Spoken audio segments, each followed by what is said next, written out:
Hello students, एक बार फिर से आप सभी का स्वागत है ऑनलाइन क्लासेस के अंतर्गत। हम पढ़ रहे थे भारत का वैभवपूर्ण अतीत एनिशिएंट इंडिया, जिसके अंतर्गत अब तक हमारे भाग 27 है वो पूरे हो चुके हैं।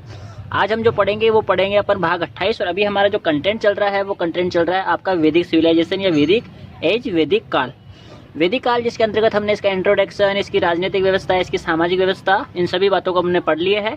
आज जो हम इस भाग 28 के अंदर पढ़ने जा रहे हैं वो पढ़ेंगे अपन धार्मिक एवं आर्थिक जीवन एवं कला संबंधी उपलब्धियां। यानी कि जो वैदिक काल है उसके अंतर्गत आपके धार्मिक व आर्थिक जीवन कैसा था एवं कला संबंधी कुछ प्रमुख उपलब्धियां। तो बात करें अपन सबसे पहले यहाँ पर धार्मिक जीवन की उपलब्धियों की, तो सांस्कृतिक विशेषताओं एवं समृद्धि के कारण ही भारत को विश्व गुरु का दर्जा प्राप्त था। किनके कारण? कि सांस्कृतिक विशेषताओं एवं समृद्धि के कारण ही भारत को विश्व गुरु का दर्जा प्राप्त था। वैदिक कालीन सभी देवी देवता प्राकृतिक शक्तियों से संबंधित गुणवाचक नाम थे। यानी कि वैदिक काल के अंतर्गत जो भी यानी कि एक तरह से आपके जो सभी देवी देवता थे वो प्राकृतिक शक्तियों से संबंधित गुणवाचक नाम थे। इन्हें 3 वर्गों में बांटा गया है। यानी कि जो आपके वैदिक कालीन सभी देवी देवता हैं वो प्राकृतिक शक्तियों से संबंधित गुणवाचक नाम थे और इन्हें कितने वर्गों में बांटा गया? 3 वर्गों में। तो अपन देखेंगे 3 वर्ग कौन कौन से हैं। तो फर्स्ट नंबर पे आता है आपका स्वर्गवासी देवता, जिसको अपन आकाशवासी कह सकते हैं, यानी कि आकाश में रहते हैं। कौन कौन इसमें? घोष हो गया, वरुण, सूर्य, सावित्री, अदिति, उषा, मित्र, विष्णु, अश्विन, मित्र। यानी कि घोष हो गया, वरुण हो गया, सूर्य हो गया, सावित्री हो गया, अदिति, उषा, मित्र, विष्णु, अश्विन और मित्र। ये हो गए आपके कौन से? स्वर्गवासी देवता यानी कि आकाशवासी। अब सेकंड नंबर पे अपन बात करते हैं पार्थिव देवता, जो कि यानी कि पृथ्वीवासी है, यानी कि जो पृथ्वी पर निवास करते हैं। जिसमें कौन कौन है? तो आपके पृथ्वी हो गई, अग्नि हो गई, सोम, बृहस्पति एवं सरस्वती है, जो यानी कि एक तरह से आपके पृथ्वीवासी देवता थे। इन्हीं देवताओं की श्रेणी के अंदर एक थर्ड इसका जो पार्ट है वो है वायुमंडलीय यानी कि अंतरिक्षवासी। जो वायुमंडलीय देवता है उसके अंदर कौन कौन रहते हैं? तो आपके वरुण, वात, इंद्र, रुद्र, पर्जन्य एवं मारुत। तो हमने देखा यहाँ पर कि जो यानी कि एक तरह से वैदिक कालीन धार्मिक जीवन है, वैदिक कालीन धार्मिक जीवन की जो उपलब्धियां हैं, यानी कि एक तरह से जो वैदिक कालीन सभी देवी देवता हैं उनको यानी कि एक तरह से कितने भागों में? 3 भागों में। फर्स्ट स्वर्गवासी, सेकंड पार्थिव देवता और थर्ड वायुमंडलीय देवता, यानी कि 3 भागों में इनको बांटा गया है। ऋग्वेद में कहा गया है सत्य ईश्वर एक ही है। ऋग्वेद में क्या कहा गया है? सत्य ईश्वर एक ही है। ऋषियों ने उसका अलग अलग रूपों में वर्णन किया है। यानी कि सत्य है, ईश्वर है, वो एक ही है, लेकिन ऋषियों ने उसका क्या कर दिया? अलग अलग रूपों में वर्णन किया है। और उपनिषदों में उसे परम ब्रह्मा की संज्ञा दी गई है। उपनिषदों में उसे क्या कहा गया है? परम ब्रह्मा की संज्ञा दी गई है। उपनिषदों के दर्शन के अनुसार ब्रह्मा से संपूर्ण जगत की उत्पत्ति हुई है। उपनिषदों के दर्शन के अनुसार ब्रह्मा से संपूर्ण जगत की उत्पत्ति हुई है। आत्मा का ब्रह्मा में विलय होना ही मोक्ष कहलाता है। आत्मा का ब्रह्मा में विलय होना ही मोक्ष कहलाता है। उपनिषद दर्शन की विवेचना करने वाले महापुरुषों में रामकृष्ण परमहंस हो गए, स्वामी विवेकानंद, स्वामी राम तीर्थ, महर्षि अरविंद एवं स्वामी दयानंद सरस्वती है, वो प्रमुख है। तो इसी प्रकार से हमने देखा यहाँ पे कि जो वैदिक कालीन यानी कि एक तरह से धार्मिक जीवन है, तो धार्मिक जीवन की उपलब्धि में आपको ध्यान रखना है कि सांस्कृतिक विशेषताओं एवं समृद्धि के कारण ही भारत को विश्व गुरु का दर्जा प्राप्त था। भारत को क्या था? विश्व गुरु का दर्जा प्राप्त था। वहीं सेकंड नंबर पे अपन देखेंगे आर्थिक जीवन की उपलब्धियां। फर्स्ट हो गया धार्मिक जीवन की उपलब्धियां, सेकंड आपके आर्थिक जीवन की उपलब्धियां कि आर्थिक जीवन से संबंधित उनकी क्या उपलब्धियां थी। तो प्राचीन काल में भारत अपनी आर्थिक समृद्धता के कारण ही सोने की चिड़िया कहलाता था।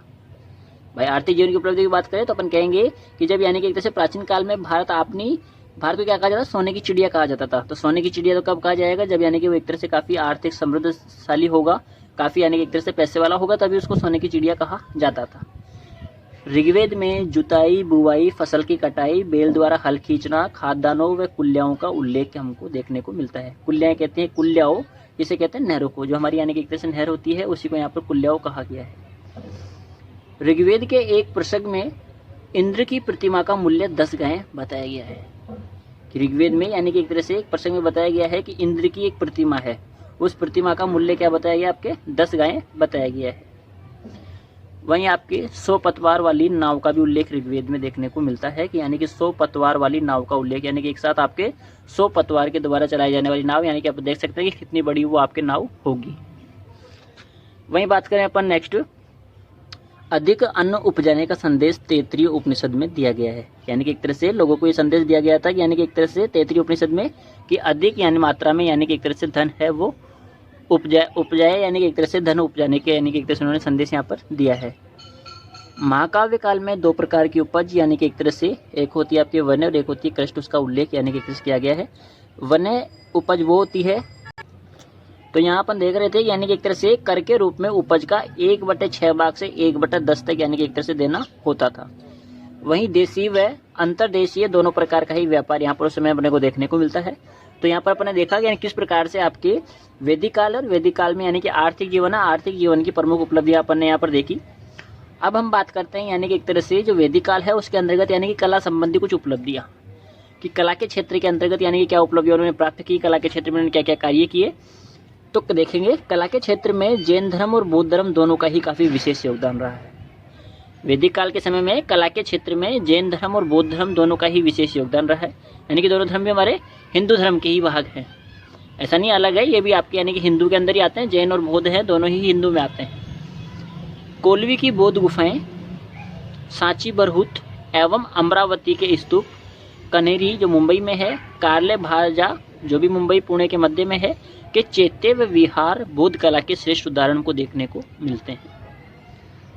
कि यानी कि एक तरह से क्या कहा गया है कि कला के क्षेत्र के अंदर किसका सर्वविशेष योगदान रहा है, तो जैन धर्म और बौद्ध धर्म दोनों का ही विशेष योगदान यानी कि एक तरह से यहाँ पर देखने को मिला है।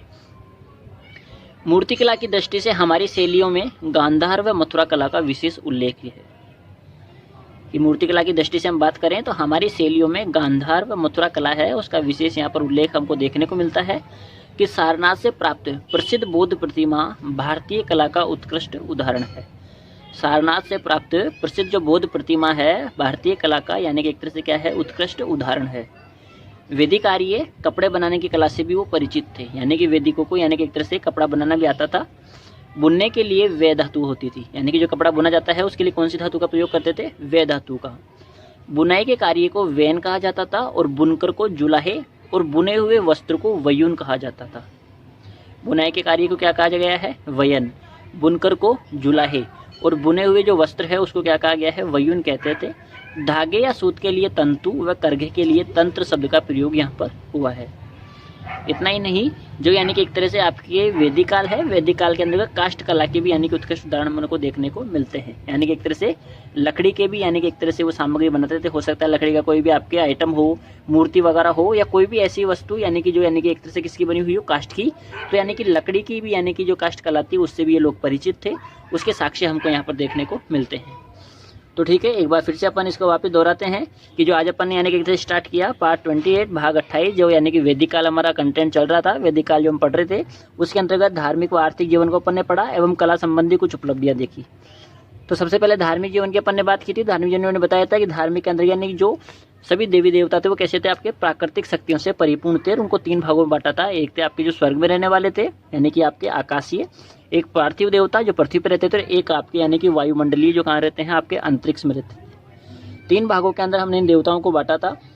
वहीं अपन ने देखा था कि यानी कि एक तरह से जो आर्थिक जीवन है उसकी उपलब्धियों में, तो आर्थिक जीवन के अंतर्गत यानी कहा गया है कि यानी कि भारत प्राचीन काल में जो वैदिक काल है उस समय भारत यानी कि अपनी आर्थिक समृद्धता उसकी काफ़ी परिपूर्ण थी, इसीलिए भारत को सोने की चिड़िया कहा जाता था। कि भारत क्या कहलाता था, आपके सोने की चिड़िया कहलाता था। वहीं हमको यानी कि एक तरह से उसके अंतर्गत यानी कि इंद्र की प्रतिमा, गायों का 100 पतवार वाली नाव, अधिक अनुपजाऊ देने का संदेश, और कर की अगर अपन बात करें तो वैदिक काल में जो कर था वो उपज का वो कितने दिया जाए, 1/6 से लेकर के 1/10 भाग तक देना होता था। देशी व अंतर्देशीय दोनों प्रकार के व्यापार यहाँ पर होते थे। कला के क्षेत्र में अपन ने देखा तो कला के क्षेत्र में जैन धर्म और बौद्ध धर्म दोनों का ही विशेष योगदान यहाँ पर देखने को मिलता है।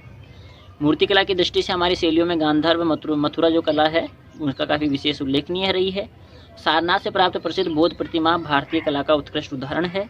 वहीं वैदिक आर्य कपड़ा बनाना भी जानते थे, कपड़े की कला से भी वो परिचित थे, और इतना ही नहीं काष्ठ कला के भी उत्कृष्ट उदाहरण हमको यानी कि एक तरह से देखने को मिलते हैं।